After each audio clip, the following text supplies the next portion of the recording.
What's up, guys? So as usual, ProInvesting Show. I'll get my mic a little closer. So we got a super exciting guest today, right? Joe Walker. Joe, number one, thank you for coming. Absolutely, great to be here. So we had the pleasure of playing golf today, and not today, so a couple of days ago. And Joe is a huge, right, the golf enthusiast, I would say, right? Oh yeah, I just picked it up, but I'm loving it every day. That's the best game if you want to learn about yourself, right, and the people around you. So just play golf with them, that people say. Yeah. All right. Yeah. Anyways, and we got connected a little bit, right? So the intro for Joe, he former NFL linebacker, and he won the Super Bowl as well, which is huge, I think, on the NFL world, right? If you ever been the Super Bowl champion, that's a big time. But the other big part of his career was in University of Oregon. He got the 99-yard fumble return touchdown against Utah. Mm-hmm. Is that the one? Yeah, it was a nice little lucky play for me. There's nothing lucky where you were preparing for that. So can you tell us, why would you pick up? Because the guy, like you said, the guy just dropped the ball and celebrated like he thought he scored, right? Why would you go out and pick up that ball? Why nobody else picked up the ball? Yeah, I think originally it was my guy to cover, and he just scored an 80-yard touchdown going one way. So I was just trying to show my hustle, and so I just ran down there. I saw the ref throw the beanbag, which signifies a fumble. So I just picked it up and started running. The camera wasn't even panned on me. The camera was on him celebrating in the end zone. Gotcha. Yeah. And then they figured it out, right? Yeah. Later on. They reviewed it, and he let go of the ball early. So speaking of Oregon, is it still one of the top achievements? Absolutely. I went to a high school where not many guys got a chance to play at the next level. I took a little bit of a different route. I went to a local junior college. I played there for half a year, or one football season, and I started working a construction job. And it was at that time I kind of realized, okay, I think I want to follow this football path. That's insane. So yeah. My other thing is, you drafted in the 7th round of NFL, right? Yeah. Draft. The peak of 250. Yeah, way at the end. And just for comparison, right, NBA have 2 rounds of draft, right? Mm-hmm. And there's only 50 people, if I'm not mistaken. Mm-hmm. So there's so many people actually in the team, in the league, right? Is that right, Joe? Oh, yeah. Yeah, and then do you think the chances are easier to make to NBA or NFL? What do you think? I think just based off numbers, the NFL is much easier just because there's so many more guys. And then in the NBA, you have to have size that is just not normal. Yeah, it's tough to get that one, right? Yeah. Tough to work on that one. So, yeah. Okay, so let's talk about your personal, right, and early life. Mm-hmm. I did research right away because Joe was, fortunate in that he grew up at the Palos Verdes neighborhood, right? Mm-hmm. There's only 4 people right now. So you're one of the 4th, right? Maybe 5. We discussed that, right? Can you tell us a little bit, how was growing up, and where the idea came from? Why would you become a football player? Yeah. First of all, I'm blessed to grow up where I grew up. It's a beautiful place. So shout out to my parents for doing that for us. But I think it was just more of, I started playing football at a very young age, 2nd or 3rd grade, and you just kept playing because that's what we did. So, after high school, it was like, well, I've been doing this my whole life. Let's continue. I had confidence in myself that I could do it. It's not easy to come from that area, and not many people do it, but I had a great support system. Help me to understand. Would you dream about that? I'm gonna be a football player as a young child, like 7 years old, 8 years old, or you're like, oh, all of a sudden at the 16, you're like, oh, I have something, I got speed, I got this. I would have told you that I didn't dream about it, but I actually just looked at an old yearbook or something from 3rd grade, and it said, what do you want to be when you grow up? And it said NFL player. So cool. Yeah, so I guess I was dreaming about it at a young age. Unconsciously, right? Unconsciously, yeah. And then it just cut up to you, right? Yeah. No, that's a cool story because again, so Why I'm asking that, because there's like 50-50 group of people, right? Some people, they actually consciously from early age, they say, oh, I'm going to be like NFL, I'm going to be NBA guy. And they working out, they doing certain things, they jumping jacks, I don't know, whatever it takes. But then the other side of like, oh, I have size, I grew to 7 feet and I didn't play basketball until like 7th grade. You know what I mean? There's a different story about that. So, but again, so that's pretty cool. So, can you tell us a little bit about the Oregon, right? Because it's a big school, right? A lot of people love that. So, how did it shape your life? Do you think it was like very crucial time of your development as a person, as an athlete, right? Yeah. So, or can you tell us a little bit about the Oregon? Yeah, I mean, when I went to Oregon, they had a coaching staff that had been around for, this is probably gonna be wrong, but it felt like they had been there for 20 years, and all the staff is the same people from 20 years, and so they just developed a culture at that school of just winning every day is kind of the motto when I was there. So it was just taking everything one day at a time, and you could see the coaches took it one day at a time, and they had been there for 20 years. So I think seeing the bigger picture briefly, but also just trying to execute on your daily, winning that single day, winning that single drill, and then looking up in 10 years and seeing where you're at. Yeah. So was it the big football school when you were there? Yes, it was. I think they had played in the national championship like 2 years before I had gotten there. Gotcha. Played Auburn and lost. And then when I was there, we eventually went and played in the national championship as well. That's so cool. Yeah. Did they actually talk to you like in high school, right before, like, I don't know, 11th grade? When did it actually happen? Yeah. So out of high school, I had 0 offers. I was a 0-star recruit, 0 offers, no walk-ons. I love that. No one wanted me. No one wanted me. So I took an alternative route, and I did the junior college, like I said. And from there, I had teams come and contact me, and I got a couple offers, a couple of visits, and then I just got to make my choice of where I wanted to go. That's a cool story. So you went to JUCO. Where you went? I went to Los Angeles Harbor College in Wilmington, Okay. Yeah. So, and then from there, so they just, they probably saw the games or something, right? Yeah. I mean, they have recruits all over the United States. So you finished the college? Yeah. I did 1 year of junior college, and then I did 3 years at Oregon. Gotcha. So it was 1 year. Yeah. And then, okay, wow. Yeah. So do you transfer? How does that usually work? So there's 2 ways. You can be a qualifier, or I think things have changed since all this new college. But tell your story. So that's fine. I was a qualifier, so it was saying my grades were good enough out of high school that I could transfer immediately. Gotcha. A lot of people do the junior college route in order to get certain requirements and credentials so that they could transfer after 2. Yeah. Yeah. So basically you did 1 year and then you transfer because your grades are good, right? Yeah. They had no problem with that and they put you on the team right away. You just start as a starting lineup or no? My first year at Oregon, I started the last game of the season. I was playing throughout every game, but just a little bit. It's a big jump to go from junior college to an elite level Division I team like Oregon. So I mean, when I showed up, I was like, oh man, I don't know if this is for me, Guys are fast, guys are big, guys are strong. But with a little bit of time, you get more comfortable with the situation and you're like, oh no, I do belong here. And so by the end of the year, I was starting. And then the next 2 years I started. So can we go back a little bit? What about the level of the high school to JUCO? Was it the same, like intimidating level? Like it's a whole different game.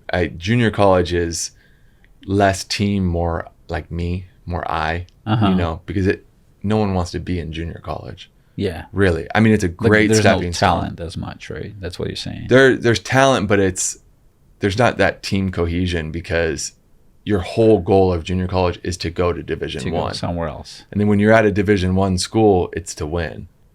Gotcha. So it's a little bit different. I mean, some of my best friends are from there, though. So I've made great relationships. From where? From junior college. From JUCO, okay. Yeah. It's just a different game. Oh, wow. Yeah. Nobody talked about that. So basically you're saying JUCO was more like you got to play and somebody has to spot you out to go to the next level, right? Yeah. Whether like Oregon Division I school, so you kind of all together going to the championship, right? Yeah. And if you're not all together, most likely you're not going to get there. You're not going to get there, no. I've played on a lot of really good teams, and the one common denominator is that locker room, that team chemistry, that's what makes a difference. So can you tell us about like a JUCO? Did you play in JUCO right away, starting lineup? Yes. Actually, originally out of high school, I got surgery on my shoulder, and I basically did what we call a gray shirt, which is I did school part-time, no football. And then after 1 year of that, so it doesn't count towards your eligibility clock. Interesting. After that, I played 1 season, and I left in December for Oregon. But altogether for timing, is it 2 years?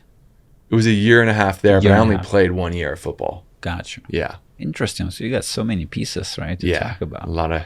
That's pretty cool. And then I think, I mean, there's, again, let's talk about this, right? High school, you played, a lot of people stop there. Let's say, what is numbers? Let's say 90% of the people. So that's it, gone, right? Yeah. JUCO, right? Another 5% out of 100, right? Gone, right? And then it's just less and less people going into that. Playing in Oregon, you saying, I want to be drafted by NFL? Or you saying, oh, maybe, let's see, I might just think about the job. So what was your mindset back then? I think my first year, it was just like, let's get better. Let's focus on this team. Football-wise, right? Football-wise.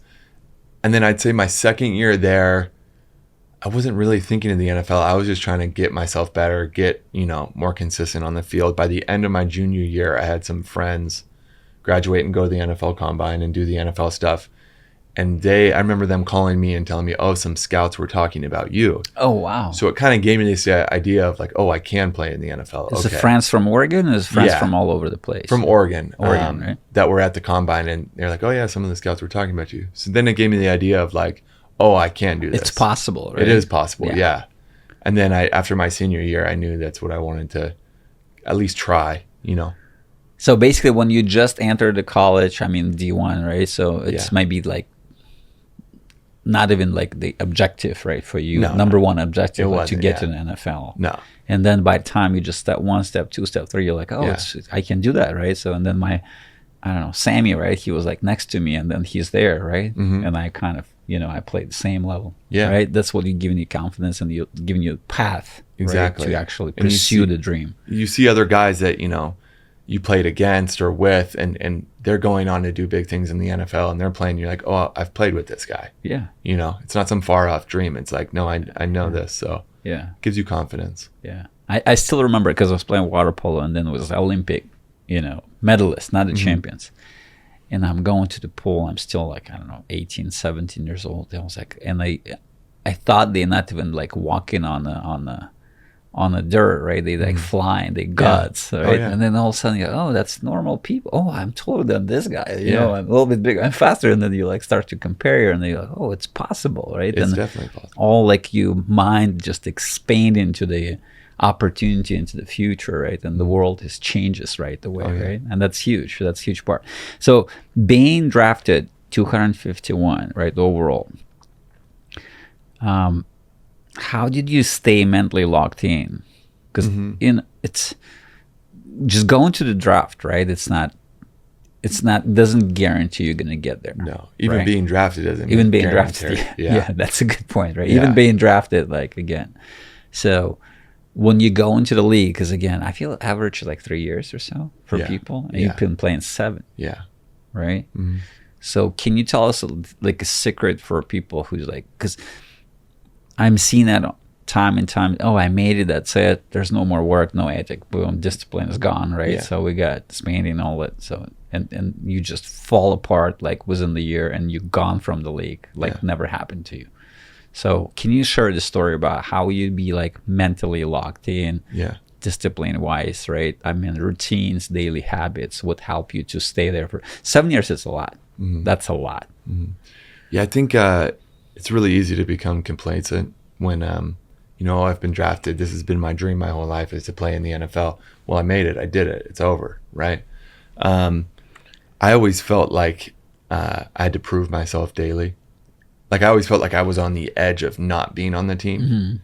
So every day was a fight. I saw guys get cut every day, almost. There was new guys in every day. There was guys being cut. you might play a good game and you come back the next day and you see they're working out 4 linebackers to sign one. And you're like, I thought I played well. I guess not. So it's just never getting comfortable. You just can't get comfortable, you know? Yeah. And again, mentally, right? I just want to take it from you as well a little bit. Like, it's a really tough life. Being a professional athlete, because you got to prove yourself like every minute almost, right? Not even every day. So, because you might play a really good game, right? And then tomorrow is going to be like disaster, right? And that's the nature of the professional sports, I'll put it this way, right? And now all the doubt and the fear comes in, right? So, I'm not going to be playing. So you need to prove yourself every single day. So what was your secrets? Would you just meditate? Would you just work out more than everybody else? Would you just stay in the gym, stay in the field? Like, can you give us a little bit more of the details on that? Yeah, I think for me personally, working out was you know, we can get an edge through working out. We can work out a little bit longer. We can work out a little harder. That was like a cut and dry, simple route of doing it.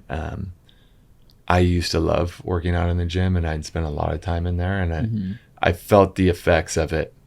So in my off season, I trained super hard, and when I got back, I could feel the difference in my body and the way things were working. But that was an easy way. Another one was mentally, you had to stay sharp. You know, what we call MAs or missed assignments, or you can't have them, especially in games. You can't have them in practices. So studying your playbook daily, you know. When I played my best is when I studied the most. Wow. Yeah. There's no doubt. You're talking about plays? Plays, yeah. Plays, right? Yeah.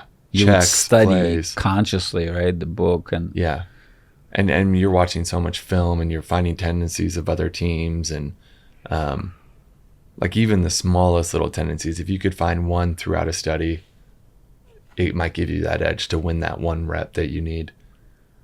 No, that's huge. And that's another huge topic, right, for NFL guys. Like, the injury rate is 100% in NFL. It's like it's not like if you, it's like when you're gonna get injured, hurt, whatever. So you missed a rookie season with ACL injury. Yeah. Like, some people never come back after that, right? Yeah. So what kept you going? I just felt like, okay, well, this is my job now. You know, I was training and working, trying to get faster and stronger. And now I've just transitioned to, okay, now I'm going to make this knee better.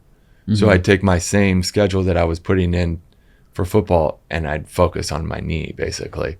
It was full days of rehab and strength training and trying to get better, doing everything from yoga to breath work, whatever might give me a little bit, that tiny little edge to make my knee feel better, my body feel better, so I can get back on the field. Wow. Yeah. It took you a while, right? Like a year? It was like 2 years. 2 years. I was back in a year, but it didn't feel right. It didn't feel right for 2 years. 2 years? Yeah. Took you 2 years to recover? Yeah. I played 1 year. Wow. I took 1 year off, basically, to rehab. I couldn't play, and then the following year I played, but didn't feel quite right. Yeah. Are you getting paid when you're taking this year off? You are. So if you get injured while you're doing NFL activities like practice or games, you are fully covered. You cannot be cut. But I had a split in my contract where I want to say it was 3/4 pay. What does that mean, split your contract? So if you get injured, they're saying, we're going to give you 3/4 of your pay. We won't give you the full pay. Wow. If you have that negotiated in your contract. Gotcha. Okay. Yeah. Which I didn't know I had, or maybe it was 2/3, which is kind of, 2/3. Okay. But that kind of sucks. Better than zero. Better than zero, but it's not 100%. Yeah, it's not 100%. Yeah, sure. It's not guaranteed, basically, right? Yeah. Like the other sports sometimes. And then I feel like we covered a lot, right, in the sports and personal life. So just to transition and to understand professional athlete transition, and then maybe your personal experience of that. Because there is like a big drop. Like, you stop playing sports, right? You being like whatever, NFL, NBA. So you stop playing sports. Gone, done, right? So it's a Grand Canyon of real life, right? It's like a huge gap between the reality and professional athlete. huge, right? And again, I'm not talking about celebrities, blah, blah. Like we see like 10 same names, right? LeBron James, this and that. But then what about the rest of like 300 people, like 450, I don't know, 1,500 in NFL, right? This season. So we don't hear a lot about them, right? And this is like a lot of people, right? What I'm saying is here, like, did you start thinking about while you playing how I'm going to transition, what I'm going to do, or it's like completely blocked out and you just focus on sports and you perform 100% of your effort, right? Because you want to be the best. Can you tell your personal story right now? How was that? Yeah. I mean, I think my main focus was 100% on football. I didn't want to think about anything else. I was 100% committed. But I think the last year or two, I started to realize my body's not working quite like it was. I'm not as fast. I'm not as strong. I think I might have seen the end coming. So I started looking in other little categories and, exploring some things, taking some classes, seeing what I liked, and starting to realize that, this isn't forever. They say the NFL stands for not for long.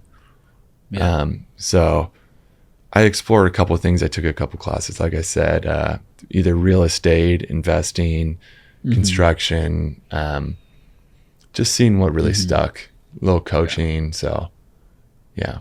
Interesting. So basically the last couple of years you start to realize, I would put it this way, right? Realize, so it's maybe not forever. So because one of my friends, Matt Lindstrom, was saying you're going to be ex-professional athlete a lot longer than professional athlete. And then I think that's a really interesting words, to put it this way, right? And can you tell us, like, what do you see maybe from your friends and the people around the people you played with, right? So is it easy transition? Is it like naturally happening? You finding the new business, new occupation, I don't know, new interest, right? New passion, right, for life. So, or it's pretty challenging, go through one to another. Yeah, I think it's pretty challenging. Because you have these guys who have been doing this since they were in first, second, third grade. This has been their life, though.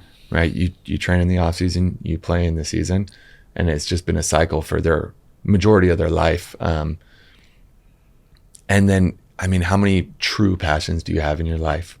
Yeah. So I think it's hard to get that same excitement that you had for football for something else. I think there's occasionally guys find it. But I definitely think it is a struggle. And I think a lot of guys find other things they do, but you can tell that, the passion isn't quite there. Yeah. Yeah. That's true. The question is here, so the personal finance and, the challenge, right? There's the bankruptcy rate is huge, right? The NFL is the largest bankruptcy rate of the guys who played NFL, and they become bankrupt within like 2 years, 3 years of the life after the contract, right, is done over. So can you tell your personal experience, like were you like money conscious as you get to the league? You already kind of, maybe your parents teach you, maybe like the school, I don't know, you coming from a great neighborhood, maybe like the neighbors or something like that, because everybody exposed to different things. What was your like personal experience? You like consciously right away before you get a contract, or you start to learn just once you get the money, right? And the money start to come in? I think I grew up with my parents being very frugal, not spending on unnecessary things. My parents have done very well for themselves, but I think they also do a really good job of not spending unnecessarily. So I think that's just been ingrained in me since a young age. But also it comes with a lot of skepticism towards, this person wants to invest for me. My dad was very skeptical of people coming in and, so I learned through him just, being skeptical of other people. And so, but it almost forced me into becoming literate in finances. Learn yourself, basically. I need to learn myself because I'm skeptical of other people taking my money. Would you just take a classes? Was it part of the, what was the experience coming from? Your personally, would you start to learn things like YouTube, or what was the thing? I think YouTube is an awesome source, and just finding people that you can somewhat trust, or you've seen them do it for a long time at a reasonable rate. When people are promising you 40-50%, you should probably run away. Just finding those conservative investors, and then a lot of them want to share their knowledge with you, whether it be through YouTube or through books. A lot of good books. Yeah. The question is here: did you actually pursue any ventures during the playing career? Like, was actively still playing? Any Like ventures, like businesses, any kind of? No, not really. I mean, I didn't personally invest in any businesses or start any businesses myself, just because I was so focused on football. Yep. But yeah. Not really, right? But then the investing side, when you put the money towards investing, I mean, mostly when I invest, it's just in index funds, S&P 500 index funds, and just putting my money in there, forgetting about it, and in 50 growing, years, right? Yeah. I mean, that's the best way, right? So, that's a cool story, right? Of the Russell Alcoon in 2020, he took out half of his contract in Bitcoin. Have you ever touched Bitcoin or because back in 2020 it was still very new, right? I haven't personally invested in anything, but I mean, I've read a lot about it, and I've seen a lot of guys do very well with it. It's very volatile, and like I said, I'm pretty conservative when it comes to investing. I mean, looking back on it, I wish I would have put every dollar in it, 20 years ago, but yeah. I feel like there's a lot of things like that. I wish, right? Oh, yeah. I wish I did this and that. So what kind of investors? Are you just more like a steady and slow, right? And more cautious, right? Where you kind of big picture opportunistic and you just... Yeah, no, I'm very conservative when it comes to investing. I mean, like I said, I basically just buy index funds, S&P 500 index funds, and I just, put my monthly allowance that I've given myself, I invest it, and I don't ever look at it again. Wow.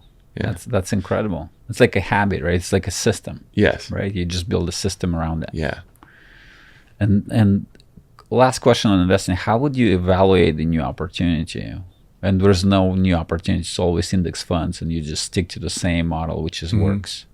How would I look at new opportunities? Evaluate if you got some new investment opportunity or something. Yeah, I mean, I listen to every opportunity that I get, and I would do my own research and, see if it makes sense to me. Would you talk to your dad, for example? Who's going to be your help on that? I mean, mostly I do it myself. I definitely talk to him, but he comes from a more conservative line than even me, so I kind of know the answer I'm going to get.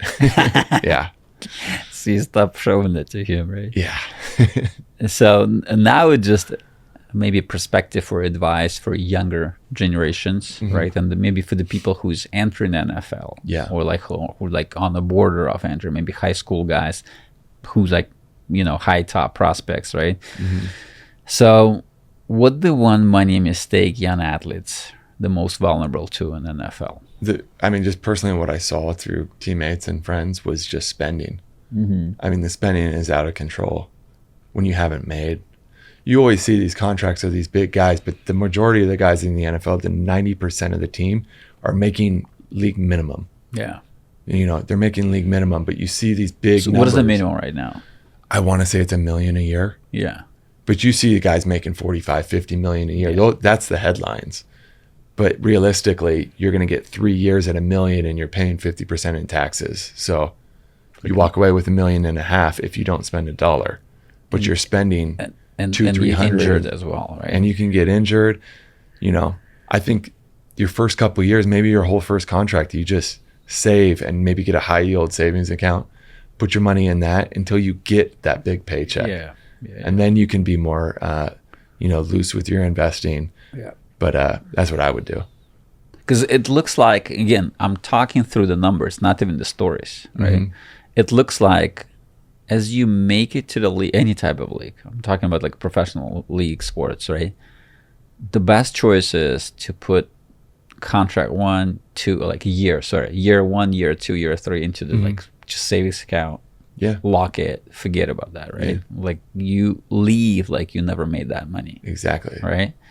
And then if the gate is open, meaning so you sign a 5-year contract, $40 million, right? You might think about expanding, but you're probably not going to want it. But anyways, right by that year or so. But what I'm saying is, if you look at the statistics, the statistic is 3 years in the league, minimum contracts, injured, gone, done, right? Yeah. So why would you spend all of that money, right? Yeah, I mean, I've seen guys do it, right? I've seen them spend it. And my first year, the CBA, the collective bargaining agreement, has changed since I was in it. My first year. What is that? Can you give us a little bit more? 'Cause I have no idea. It's the NFL and the NFLPA, the Players Association, our union contract. So, you know, the rules and the regulations and all that. But when I first got in the league, the minimum was 300,000. Yeah. And it would go up about 100,000 a year. But it's changed since then, and it's become a more higher level base salary where there's not these incentive jumps. So, I mean, even back then, you could play your first contract and you could have, you know, your first 3 years, you could have maybe 400,000 or 500,000 in the bank, but that's nothing compared to what you imagine, right? Yeah. Yeah. 'Cause the reality is you coming out of this league, right, was not a lot of money, right? Yeah. Like, and if you what are can, you you gonna come do? out with a nice nest egg that you can invest or you can, you know, turn into something. That's the goal, right? Yeah, absolutely. So, and then the next question I have, so, I mean, number one, I want to ask you, so can you give us like a ridiculous example of spending? Like, there's no names, but what would you see people do? You know, they get rookie contract and they show up on. Yeah. I mean, they show up in cars that I think they've taken a loan out on future earnings. Yeah. You know, you haven't made the money yet, you have the car, which is probably not a good, Insane. smart. Right? And then the clubs like Vegas, Miami, Yo. all those places where you're going and, you know, you're spending 100,000 on a table and you're like, wow, this is crazy for one night of drinks and party. I'm not paying that. I don't want any part of that. Wow. I'll go to the club, but I don't want it. I'm not I'll going to get spend beer that for money. $12. Exactly. Right? I'll walk to the bar. Yeah. Okay, makes sense though. Yeah. So I mean, that's sometimes it's crazy, right? Sometimes it's good. And A lot of chains too. A lot of personalized gold chains that don't have much resale value other than the scrap. Yeah. So you mean the chains? Is it gold chain? Gold chains, Gold 100K 100K? Oh my god. on a chain that has personalized name or number on it. That when you go to sell it, they're just going to give you what it's worth melted down. Yeah. Okay. I mean, that makes sense though. So what's something you wish someone told you, right, in the beginning of your NFL career? So what do you like, and it doesn't need to be like financial. What's something that you couldn't really understand and you couldn't expect? So, and it was like that. Yeah. I think when I first got into the league, it was like, I kind of had this self-doubt of I don't belong here. So just having self-confidence in myself made me play better. But towards a couple years in, I had more self-confidence. I belong here. I feel good. I feel comfortable here. Just having that confidence early in my career, I think would have saved me some time. But I didn't really have that rookie opportunity because of my knee. I was kind of, when you get hurt in the NFL, you kind of get secluded. Yeah, You're absolutely. you're rehabbing full time. You're not really part of the team. I mean, you are, but you're not doing team activities. You're not practicing with the guys. You're not working out with them. So a lot of alone time through injury. Wow. Yeah. So like just confidence. Confidence, right? Yeah. Can you build it? Like, you think it's improvable upon you? I think it is, but I think it helps. So when you have a coach that believes in you and lets you know that he believes in you, I think that is the quickest way to confidence. Yeah. Like, would you say get connected on a deeper level as coach first before you commit to something? I've had so many good coaches in my career, but I mean, there's a certain couple coaches that have a way of instilling confidence in you that makes all the difference. Yeah. So I think that's a huge piece. But again, do you think you going from, the Oregon, right, to the NFL, because of that injury, was the confidence drop level, right, first? Definitely, yeah. And then so you start to rebuild it little by little, right? And it takes a long time to rebuild it to a certain level. Yeah. Oh, right? Definitely. When you don't trust your body, it's tough to have confidence. Yeah, and I mean, that's huge, right? So would you do any like I don't know, psychology or like therapist or something like that? We had quite a few, I don't know what you call them. They're like a therapist or a psychologist through the team that were basically just confidence boosters, stuff like that. They're not like... Are they members, like the employees of the team? Yeah, employees of the team. So, not outsourced, right? Not outsourced. So you had to be a little careful what you told them, because they're working for the team. Yeah. But they were more of like a confidence booster, trying to get your ego to be aligned. Yeah. Interesting. Yeah. Joe, I think we're at the conclusion of the, if the people want to reach out to you, so where they can find you. So. Yeah, I mean, I have an Instagram. It's WWJWD. Not on there much. I just reactivated it, so that's about all I got. Yeah. Maybe in a golf field, right? Yeah, just a golf. Find me on the golf course. Okay, Joe, thank you for coming. Thank you so much. Yeah, it's pleasure, right? And you guys stay tuned. So we got exciting guest as well coming next show, right? And Joe, thank you for coming again. So it's a huge, right? That's going to be, I think, big help for future generations and for the people who's entering the league or maybe inside of the league right now to really understand the mindset. And again, it's not going to be for long. Hopefully it will be for long for you guys. But again, the statistics say different, right? Yeah. And thank you guys for listening, everybody. Have a great day. Bye-bye. Thank you.